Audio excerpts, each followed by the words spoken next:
Conflit des limites administratives, absence des frais de fonctionnement, déficit du charroi automobile de la police, insécurité urbaine et tant d'autres sont autant des difficultés présentées par les 6 chefs de quartier de la commune de Dilala au cours de cette première rencontre avec la première institution de la commune. Et combien de temps vont mettre pour arriver sur le lieu afin d'intervenir?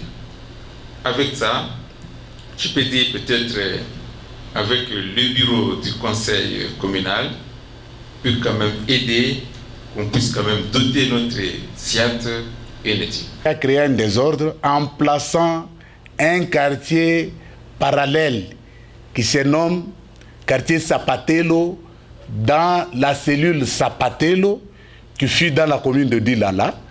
Mais présentement, on a créé un quartier parallèle qui est le quartier Sapatelo.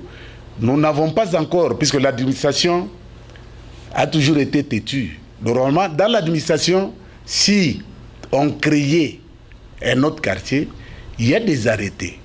Mais jusque-là, nous n'avons jamais vu ni l'arrêté, ni un support pouvant nous rassurer que ces quartiers réellement existent. Ces échanges entre les chefs des quartiers de Dilala et le bureau du conseil communal étaient une occasion d'avoir un aperçu général des quartiers, a reconnu le président du conseil Ludovic Karaj-Poulin.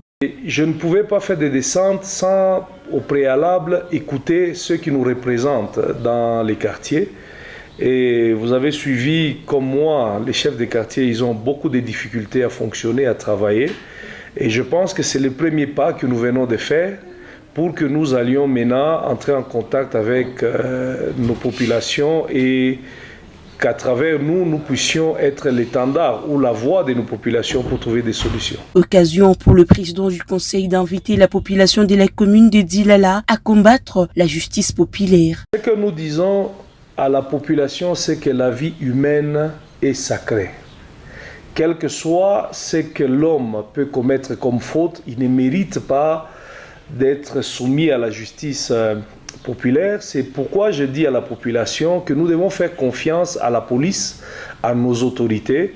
Nous ne devons pas nous faire justice nous-mêmes. Nous devons, à chaque fois qu'il y a un cas, il y a un problème, il y a des intrus qui entrent ou des gens qu'on arrête, nous devons informer la police. Dans les prochains jours, le conseil communal de Dilala entreprend des descentes dans différents quartiers en vue de palper les réalités de ces entités pour des réponses urgentes.